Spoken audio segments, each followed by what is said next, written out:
हाथों में कट्टा और मुंह में सिगरेट लगाए जो ये शख्स आपको नजर आ रहा है, ये है बागेश्वर धाम के पीठाधीश्वर धीरेन्द्र कृष्ण शास्त्री जी के भाई सौरव गर्ग उर्फ शालिग्राम। पहली नजर में ये तस्वीर देखने के बाद जब आप बागेश्वर धाम के बाबा को अपने मन में याद करते हैं तो आपको यकीन नहीं होता कि ये दोनों भाई हैं, लेकिन आप लोगों की संतुष्टि के लिए कई सारी तस्वीरें हम दिखा दे रहे हैं, जहां पर तस्वीरों को देखने के बाद आपको यह भरोसा हो जाएगा कि ये शालिग्राम जो हैं ये धीरेन्द्र कृष्ण शास्त्री जी के भाई हैं। और अब इन पर SC/ST एक्ट लगा है, और ये SC/ST एक्ट जो लगा है ये इसलिए लगा है क्योंकि शालिग्राम ने एक शादी में पहुंचकर एक लड़की के परिवार वालों को धमकाया, उसे डराया, उसे गंदी गंदी भद्दी भद्दी गालियां दी मां बहन की। ऐसी गालियां जो मैं आपको सुना नहीं सकता हूं, बीप लगाना पड़ेगा। और यह सब कुछ उन्होंने इसलिए किया क्योंकि सामूहिक विवाह कार्यक्रम से इतर इस शख्स ने अपनी अलग बेटी की शादी करने का मन बनाया।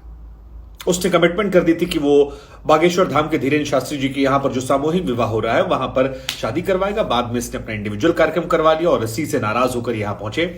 परिवार ने जबान लड़ा दी, शालिग्राम का ईगो हर्ट हो गया और फिर और ये ईगो इतना बड़ा था कि अपने से या कहेंगे अपने बाप की उम्र के व्यक्ति को मां बहन की गालियां, मतलब घिनौने शब्दों की जो इंतहा होती है उसको यहां इस्तेमाल कर लिया गया। कट्टा निकालकर तान दिया गया, जैसे वो फिल्मों में दिखाते नहीं, दबंग में दिखाया था, चुन्नी भैया कौन थे। बहुत बहुत बहुत हैरान करने वाली तस्वीर। और इस घटना के सामने आने के बाद धीरेन्द्र कृष्ण शास्त्री की मुश्किलें जो हैं वो भी बढ़ रही हैं, क्योंकि उनके ये भाई हैं, उनका नाम जो है सीधे तौर पर जुड़ा हुआ है। और अब ये सवाल उठ रहा है कि आखिर इस शालिग्राम की गिरफ्तारी कब होगी।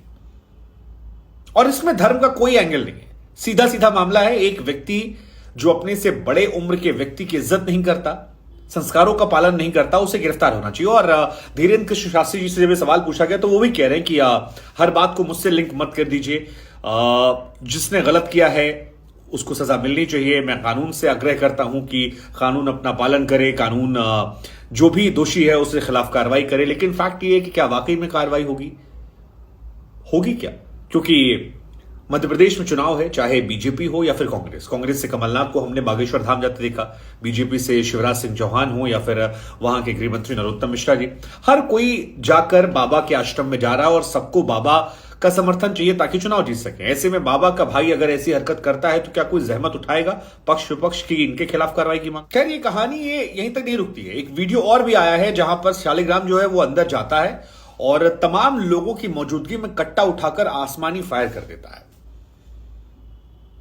और यह हैरान करने वाली घटना है। अब बागेश्वर धाम से इसको इसलिए जोड़ा जा रहा है क्योंकि यह व्यक्ति बागेश्वर धाम की धौंस दिखाकर यहां पर यह कर रहा है।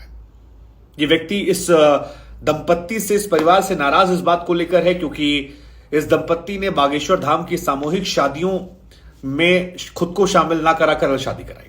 बाबा बागेश्वर ने जो किया था वो सराहनीय था। सैकड़ों लड़कियों की शादी करवाई, जहां पर तमाम चीजें उन्हें दी गई, बहुत अच्छा कार्यक्रम था, उसकी सराहना हो रही थी।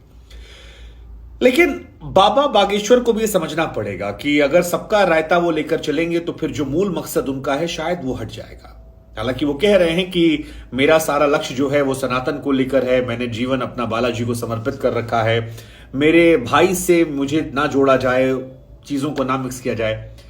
लेकिन यह संभव नहीं है क्योंकि वो पॉलिटिकली बोल्ड स्टेटमेंट देते हैं और बहुत बोल्ड स्टेटमेंट देते हैं। और ऐसे में अगर उनको अपने लक्ष्य से नहीं भटकना है तो अपने भाई, अपने परिवार की तरफ से जो रायता फैलाया जा रहा है, जो गंदगी फैलाई जा रही है, जो फूहड़ता की जा रही है, जो ये हल्के काम किए जा रहे हैं, उस पर न सिर्फ उन्हें डांट फटकार लगानी है बल्कि मेक श्योर करना पड़ेगा कि इसको कठोर सजा मिले ताकि एक मिसाल बने।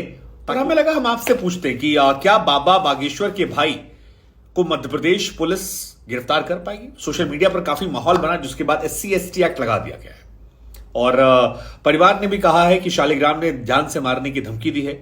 शालिग्राम ने बहुत भद्दी भद्दी गालियां दी हैं, एफआईआर कॉपी भी हम आपको दिखा रहे हैं।